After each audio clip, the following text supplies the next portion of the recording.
आज पहला जो पॉइंट है इमरान खान का, वो इमरान खान ख़ुद क्लैरिफाई आज कर चुके हैं। और जब हम जेल में गए तो उन्होंने शायद एक दो सहाफ़ियों ने भी उनसे सवाल किया रेमिटेंसेस के बारे में। उन्होंने ये पूछा क्योंकि अब मुज़ाकरात शुरू हो गए हैं तो इसका मतलब रेमिटेंसेस अब आया, जो इमरान खान ने कहा था कि ना भेजें पाकिस्तान, वो कैंपेन ख़त्म हो गया है। इमरान खान ने पहले तो उसकी क्लैरिफिकेशन की है। उन्होंने कहा देखें, पाकिस्तान में इस वक्त जो मईशत है उसके जो बहुत बड़ा सहारा है वो हमारी ओवरसीज़ पाकिस्तानीज़ की रेमिटेंसेस हैं। और जो रेमिटेंसेस पाकिस्तानी बाहर से भेजते हैं इस वक्त उनके साथ भी बहुत ज़्यादती की जा रही है। उनके घरों में भी फ़ोन कॉल्स जा रही हैं, पाकिस्तान में जो उनके रिश्तेदार हैं उनके साथ जो बाहर बैठे हुए हैं, जो अगर वो पाकिस्तान के लिए आवाज़ उठाते हैं उनको भी धमकियां दी जा रही हैं। तो उनके पैसे हैं, उनके अपने ज़ाती पैसे हैं, उनकी मर्ज़ी है अगर वो ना भेजना चाहें। इमरान खान ने तो सिर्फ ओवरसीज़ पाकिस्तानियों को कॉल दिया है, बाकी अगर वो नहीं भेजना चाहेंगे तो वो अपनी मर्ज़ी से नहीं भेजना चाहेंगे। और इन्होंने इमरान खान ने ओवरसीज़ पाकिस्तानियों को कॉल दे चुके हैं। 22 तारीख दिसंबर को उन्होंने कॉल दे दी थी कि आप अपनी रेमिटेंसेस पाकिस्तान में बंद कर दें। पाकिस्तानी ही हैं जो यहाँ पे सरमायाकारी करते हैं, पाकिस्तानी ही हैं जो यहाँ पे अपने डॉलर्स भेजते हैं। तो अगर आप उनकी कदर करें, पाकिस्तानियों की कदर करें, तो फिर जब वो जो उन्होंने इस पर कंडीशन लगाई है वो ये है, जो उन्होंने ये जो मुतालबात या ये जो कमेटी बैठी है और ये जो डिस्कशन कर रही है उनके दो मुतालबात हैं। उन्होंने कहा ये दोनों मुतालबात जब पूरे होंगे, जब इस पे संजीदगी दिखाई जाएगी, फिर वो रेमिटेंसेस की कैंपेन को बंद करेंगे, जिसका मतलब वो कहेंगे हाँ अब अपनी रेमिटेंसेस भेज दें। वो कौन से दो मुतालबात हैं?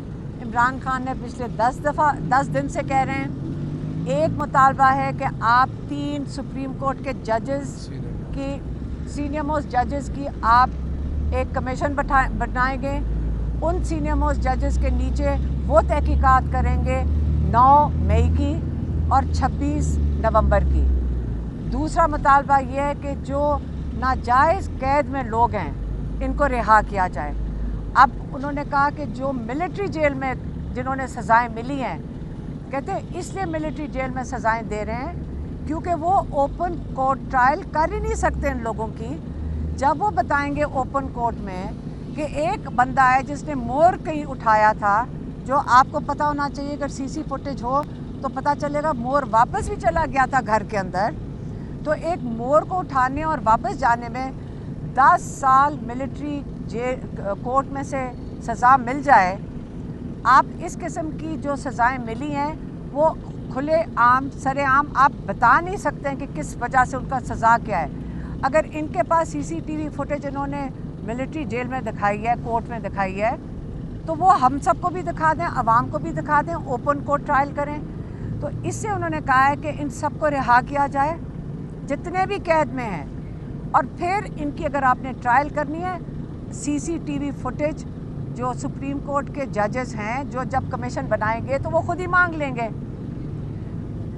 जब आप रिहा करना, उनकी एक दूसरी जो कंडीशन है, ये बहुत ज़रूरी है समझना कि इस वक्त हज़ारों लोग 9 मई में और 26 नवंबर में जेल में कैद में हैं। इसलिए और ये एक मुतालबा हो गया। दूसरी बात उन्होंने जो की है वो उन्होंने की है अपनी जेल में रहने की। उन्होंने कहा सारे कैदियों को रिहा करें। मैं बिल्कुल, उन्होंने बड़ा क्लियरली कहा है कि सबको रिहा करें। मुझे अगर जेल में रखना है आप जेल में रख लें, लेकिन मैं हाउस अरेस्ट में नहीं जाऊंगा, क्योंकि उनको पता चल गया है कि बहुत ज़्यादा कैसराइयाँ हो रही हैं कि इमरान खान को बनी गाला शिफ्ट कर रहे हैं, इमरान खान को पता नहीं केपी शिफ्ट कर रहे हैं। वो कहते हैं मैं कहीं भी जाऊंगा नहीं, मैं हाउस अरेस्ट में नहीं जाऊंगा। सारे कैदियों को रिहा करें, मुझे कैद में रख लें, लेकिन हाउस अरेस्ट में मैं नहीं जाऊंगा। रिहा करेंगे तो अपने केसेस का सामना करके अपने आप को इनोसेंट साबित करके फिर वो बाहर निकलेंगे। वो इस तरह नहीं कैद से बाहर आएंगे کہ ہاؤس اریسٹ پہ چلے جائے. دوسرا پوائنٹ. تیسرا پوائنٹ عمران خان کا ہے جو افغانستان میں انہوں نے اخبار میں پڑھا ہے کہ افغانستان میں ہمارے شاید جہاز ایئر فورس کے جہاز نے بومبنگ کی ہے. اس بات کا عمران خان کو بہت دکھ ہوا. انہوں نے کہا کہ بڑے دیر کے بعد پاکستان میں امن آیا تھا کیونکہ افغانستان میں امن آیا تھا، اور افغانستان کا امن پاکستان کے ساتھ جڑا ہوا ہے. اگر آپ وہاں پہ جا کر اس قسم کا چیز کریں گے یا بارڈر کے اوپر اس قسم کا انتشار ہوگا تو پاکستان کا امن بھی اس سے متاثر ہوگا. اور مجھے بہت دکھ ہے کہ کسی طرف بھی پاکستان میں یا افغانستان میں بے گناہ جانیں ضائع جائیں. اور اگر پاکستان کے بارڈرز پہ کوئی چیز جو امن خراب ہوا تو پاکستان کی معیشت کو اس کا ڈائریکٹ افیکٹ ہوگا. اس کے وہ کہہ رہے ہیں کہ اس کا سیدھا اثر جو ہے ہماری معیشت پہ جائے گا، کیونکہ جب امن نہیں ہوگا. انہوں نے کہا 3 چیزیں درکار ہیں پاکستان کی ترقی، معیشت کی ترقی کے لیے. ایک انہوں نے کہا ہے رول آف لا، کہ ہماری جوڈیشری کام کرے.